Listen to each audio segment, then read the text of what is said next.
the Lord named Isaac because Abraham laughed.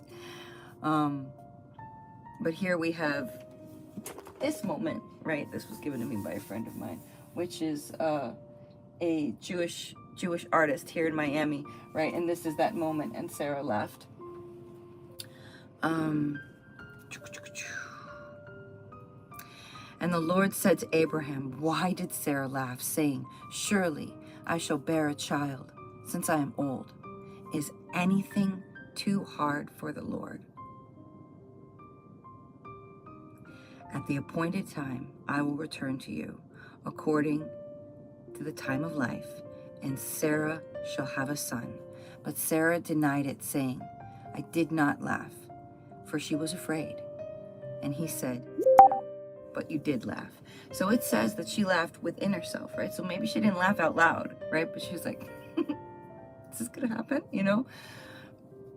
But truly, we shouldn't think that anything should be too hard for the Lord. We should be in a place all the time where we're believing for big stuff, not just little stuff, where we're believing for ourselves, not just other people. Because listen, I know just as well as the other person, it's easy to pray for other people. Sometimes it's harder to ask for yourself, right?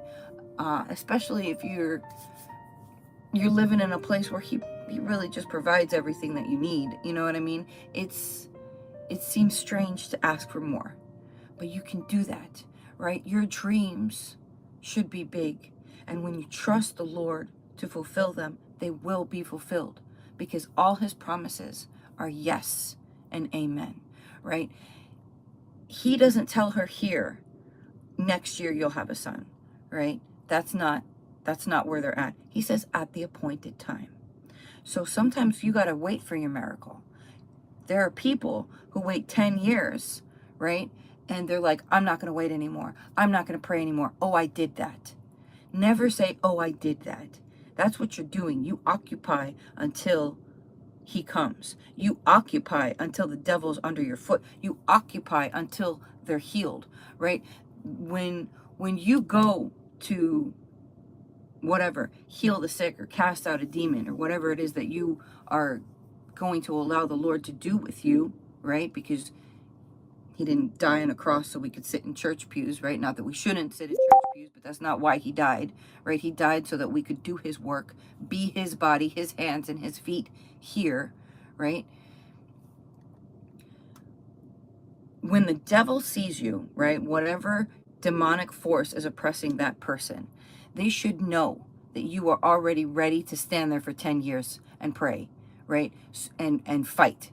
Bind it, cast it, curse it, throw it into the pit, command 100 million times more fiery torment, to the point where they just leave because they don't want to deal with you, right? That's where you should be as a believer, that the devil sees you and runs because he already knows, I'm not going to win, right? You will, if you do that, you stand for a long period of time, right? For sometimes it will be like that, right? Sometimes miracles will happen instantly.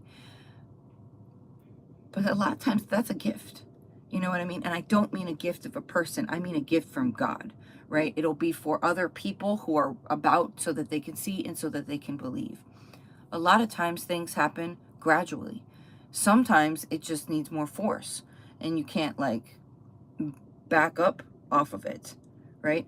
When the Lord delivered me from a bunch of things, then all of a sudden the devil started hitting me with false pain, like all over my body. I used to have to hit my hips like to like knock the devil out so that the pain would stop. I could barely walk, right? Every step would be painful. Like, where is this coming from? It made no sense, right? For somebody who's strong and flexible, and didn't make any sense. The devil's a liar.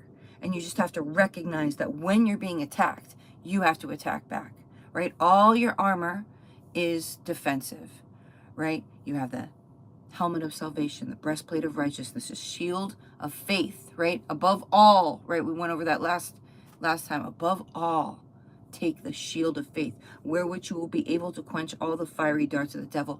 So what is that faith? Knowing that the devil can't stand against you, that you have the upper hand, that you have That he's a white belt, you're a black belt, you know what you're doing, he doesn't, right? That's the truth of the matter.